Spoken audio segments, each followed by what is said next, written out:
Dear teacher, இன்னைக்கு நம்ம வீடியோவில் பிஜிடிஆர்பியில் நியூவாக விட்டுருக்க சிலபஸில் யூனிட் 10 ஓகேங்களா, யூனிட் 10லேருந்து ஒரு 10 கொஷின்ஸை பார்க்கலாம். லாஸ்ட் டைம் போட்ட வீடியோவோட ஆன்சர்ஸ் வந்து ஃபஸ்ட்டு கமெண்ட்டில் நான் பின் பண்ணி வச்சுருக்கேன். டெஸ்ட் 1ன்னு போட்டு பார்த்தீங்கன்னா தெரியும், அதுலேருந்து வரும். ஏன்னா யூனிட் வைஸ் போனால் இன்னும் கொஞ்சம் உங்களுக்கு ஈஸியாக இருக்குமேன்றதுக்காக தான் இதை நான் பண்ணேன். Okay, instructional and education technology தான் யூனிட் 10 உங்களுக்கு கொடுத்துருக்குறாங்க. கல்வியில் ஏற்படும் தொழில்நுட்பவியல், இதுதான் வந்து தமிழில் நம்ம சொல்லுவோம். கல்வி நம்ம சொல்லிக் கொடுக்குறோம் இல்லையா, அதில் டெக்னாலஜிக்கலாக என்ன யூஸ் பண்ணுறோம், தொழில்நுட்ப ரீதியாக அதை எப்படி கொண்டு போனால் குழந்தைங்கிட்டேருந்து நம்ம டெவலப் பண்ணி அந்த ஆன்சர்ஸை நம்ம என்ன ஆன்சர் எதிர்பார்க்குறோமோ அதை குழந்தைங்கிட்டேருந்து நம்ம வாங்குறதுக்காண்டி தான் இந்த மாதிரி நிறைய மெத்தட்ஸை வந்து எஜுகேஷன் ஸ்காலர்ஸ்லாம் கொண்டு வந்தாங்க. ஓகே, இப்போ நம்ம ஃபர்ஸ்ட் கொஷின்ஸ்க்கு போயிடலாம். Question number 1, Bloom, Benjamin Bloom தான், அவரை தான் நம்ம ப்ளூமின் போட்டிருக்கேன். ப்ளூமின் கல்வி குறிக்கோள்களில் தொகுப்பில் செயல்சார் களம் அல்லது பிரிவு, களம் அல்லது பிரிவு ரெண்டுமே எது வேணாலும் நம்ம சொல்லுவோம். இதை வந்து இங்கிலீஷில் நம்ம என்ன சொல்லுவோம் அப்படின்னா அஃபெக்டிவ் டொமைன் அப்படின்னு சொல்லுவோம். என்ன சொல்லுவோம்? AFFETIVE,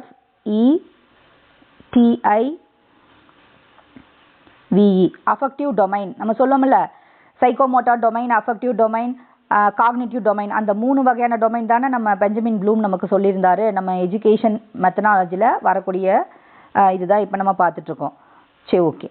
அப்போது அஃபெக்டிவ் டொமைன், இந்த செயல்சார் களத்தில் உள்ள உட்பிரிவுகள் எத்தனை? அப்போ ஒவ்வொரு இதுலேயும், அப்போ அறிவுசார் களம்னா ஒரு சர்டைன் பார்ட்ஸ் கொடுத்துருப்பாங்க, அதே மாதிரி தான் ஒவ்வொரு இதுக்கும் கொடுத்துருப்பாங்க. ஸோ இந்த செயல்சார் களத்தில் இந்த அஃபெக்டிவ் டொமைனில் வந்து அவர் எத்தனை வகையான உட்பிரிவுகளை உள்ளே கொண்டு வந்தார் அப்படிங்கிறது ஆன்சர்.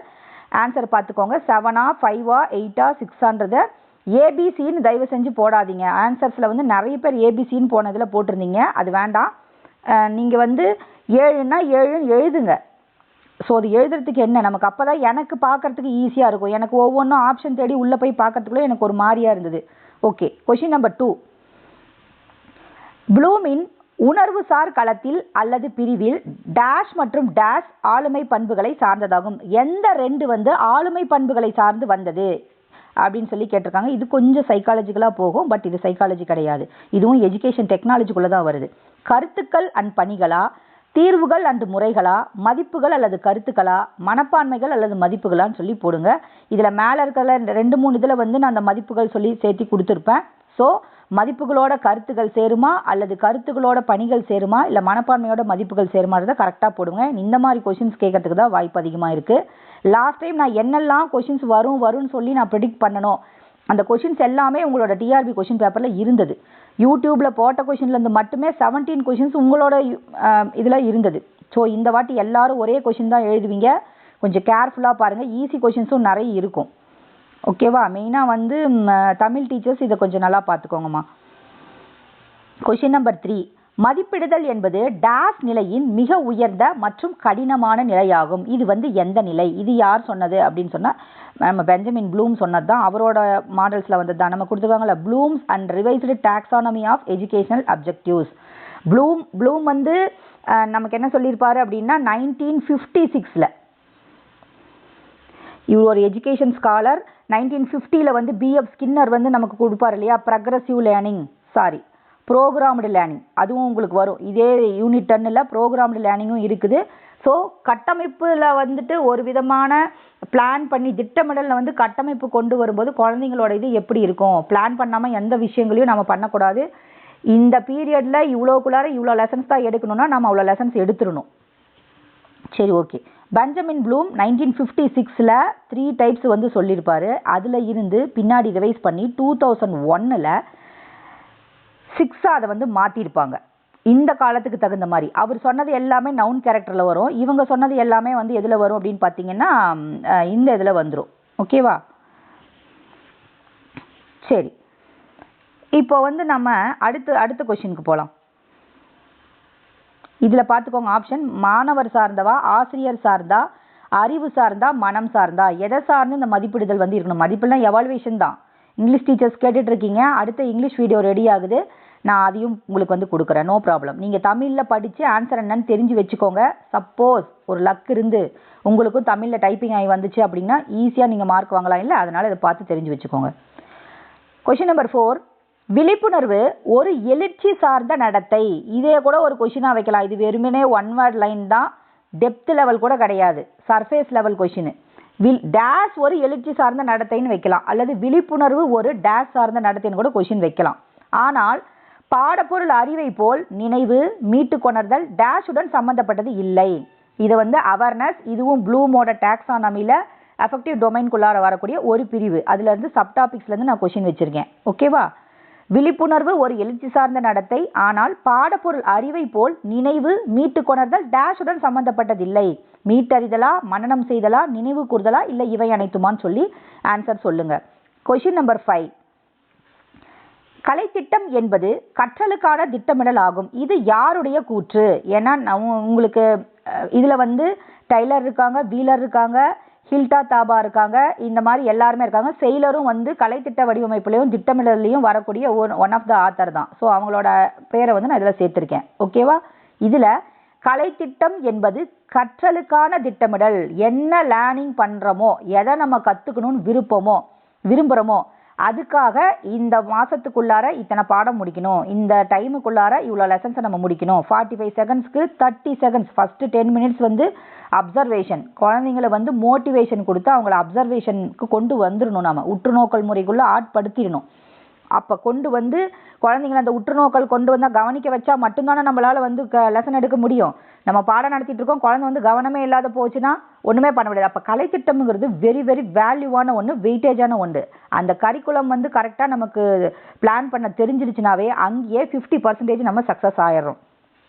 Question number 6, cybernetic. இதுவும் யூனிட் 10லேருந்து தான் கேட்டேன். சைபர்நெட்டிக் கிரேக்க மொழி சொல். இது வந்து கிரீக் லாங்குவேஜ்ப்பா. இதுக்கு எதுலேருந்து எடுக்கப்பட்டது? எந்த ஒரு வார்த்தை? கிரேக்க லாங்குவேஜ். சைபர்நெட்டிக்ன்றது வந்து இங்கிலீஷ் வார்த்தை. கிரேக்க மொழியில் இதை கியூபர்னட்ஸ், பயோனிக்ஸ், பயோன், பைரோ இதில் எதுலேருந்து எடுத்தாங்க அப்படின்னு சொல்லிட்டு நீங்கள் பாருங்கள். இந்த கொஷின் கேட்கறதுக்கும் வாய்ப்புண்டு, பார்த்துக்கோங்க. கொஷின் நம்பர் 7, இது வந்து ஈஸியாக நம்ம இங்கிலீஷில் அடி அப்படின்னு நம்ம சொல்லுவோம். தமிழ்லையும் இதை அடின்னு தான் கொடுப்பாங்க, இப்படி தான் கொடுப்பாங்க, அடி அப்படி தான் கொடுப்பாங்க. இதுக்கு விரிவாக்கம். இது வந்து மெயினாக மேத்ஸ் டிபார்ட்மெண்ட்டு, எக்கனாமிக்ஸு, தமிழ் டீச்சர்ஸுக்கு அதிகமான இந்த அப்ரிவேஷன் கொஷின் வந்து நான் பார்த்தேன். ப்ரீவியஸ் இயர் கொஷின் பேப்பர் பார்க்கும்போது அதை நான் பார்த்தேன். இதுக்கு என்ன விரிவாக்கம்? எடுத்தோடனே கூகுளில் சர்ச் பண்ணி போடாதீங்க. தப்பாகவே போட்டாலும் சரி, உங்கள் மனசுக்கு என்ன படுதோ அதை போடுங்க. அப்ளிகேஷன், டிசைன், டெவலப்மெண்ட், இன்ஸ்ட்ரக்ஷன், எவாலுவேஷனா, அனலைசஸ், டெவலப்மெண்ட், டிசைன், இன்ட்ரெஸ்ட், எஜுகேஷனா, அனலைசஸ், டிசைன், டெவலப்மெண்ட், இம்ப்ளிமெண்டேஷன், எவாலுவேஷனா, அல்லது ஆக்டிவிட்டி, டிசைன், டிஸ்கஸ், இம்ப்ளிமெண்டேஷன், எவாலுவேஷனா. இதுக்கு தமிழ் அர்த்தம் கேட்காதீங்க. அப்ரிவேஷன் கொடுக்கும்போது உங்களுக்கு இதுவும் வந்து இங்கிலீஷ்லேயே தான் கொடுப்பாங்க, எந்த டிபார்ட்மெண்ட்டாக இருந்தாலும். அதனால் இது இங்கிலீஷ்லேயே நீங்கள் பார்த்து வச்சுக்கோங்க. நெக்ஸ்ட் கொஷின், வீலர் பாடத்திட்ட மேம்பாடு மாதிரி. இது நம்மளுக்கு ஒன்று கொடுத்துருக்காங்கல்ல மேலே, இது வந்து 9th யூனிட்டில் வருதுன்னு நினைக்கிறேன். 10th யூனிட்டில் கொஷின் மாற்றி எடுத்துட்டேன். சரி, ஓகே, நோ ப்ராப்ளம். வீலர் பாடத்திட்ட மேம்பாட்டு மாதிரி டேஷ் மதிப்பீடு மற்றும் தழுவலை வலியுறுத்தும் ஒரு சுழற்சியான மாறும் அணுகுமுறையாகும். தொடர்ச்சியானவா, செயல் திட்ட மதிப்பீடா, பின்னூட்ட மதிப்பீடா, வலுவூட்ட மதிப்பீடா? பின்னூட்டம்னாலும் வலுவூட்டம்னாலும் வேறப்பா, ரெண்டு ஒன்றுன்னு நினச்சிக்காதீங்க. வலுவூட்டம்ங்கிறது ரீஇன்ஃபோர்ஸ்மெண்ட்டு. ஒன்றை படுத்துறதுக்கு நம்ம ஊக்கப்படுத்திக்கிட்டே இருக்கிறோமா, மோட்டிவேஷன் கூடியே வருமா, திரும்ப ஒரு விஷயத்த திரும்பி கொடுக்கும்போது அது ரீஇன்ஃபோர்ஸ்மெண்ட் ஆகும். அதே பின்னூட்டம்ங்கிறது ஒரு கிளாஸ் எடுத்து, இப்போ நேற்று வந்து நான் டெமோ கிளாஸ் எடுத்தோன்னே எல்லாரும் கமெண்ட் மீன்ஸ் வாட்ஸ்அப்பில் வந்து வாய்ஸ் மெசேஜ் அனுப்புனாங்க. வாய்ஸ் கிளியராக இருந்தது, கண்டென்ட் தெளிவாக இருந்தது, இந்த மாதிரி இருந்தது. யாரெல்லாம் வந்து டெமோவில் அட்டன் பண்ணலையோ கீழே லிங்க் தர, திரும்ப வந்து அதில் ரெக்கார்டிங்ஸில் இருக்கும், நீங்கள் போட்டு பார்த்துக்கலாம். யார் வேணாலும் வந்து போட்டு பார்த்துக்கலாம். ஓகேவா? அதுலேருந்து ஒரு 2-3 கொஷின் வந்தாலும் உங்களுக்கு தானே லாபம், போட்டு பார்த்துக்கோங்க. ஸோ பின்னூட்டம், வலுவூட்டம், தொடர்ச்சியான செயல் திட்ட, இதில் எதுன்னு சொல்லிட்டு பாருங்கள். ஓகேவா? கொஷின் நம்பர் 9, திட்டமிட்ட கற்பித்தல் முறையை 1950இல் உருவாக்கியவர் யார்? B.F. Skinner, Keller, Crowder, Thomas Gilbert. இதில் வந்து யார் இதை உருவாக்குனாங்க? திட்டமிட்ட கற்பித்தல் முறை. திட்டமிட்ட கற்பித்தல் முறைனா யாருன்றது உங்களுக்கு தெரியுமில்ல, கரெக்டாக போட்டுருங்க. ஏன்னா க்ரௌடர், தாமஸ் கில்பர்ட்லாம் இப்போ உள்ள சிலபஸ்குள்ளார வர்றாங்க உங்களுக்கு. கொஷின் நம்பர் 10, யாருடைய கூற்றுப்படி போதித்தல் என்பது பரந்த பொருளற்ற சரியான வரையறுக்கப்படாத சொல்.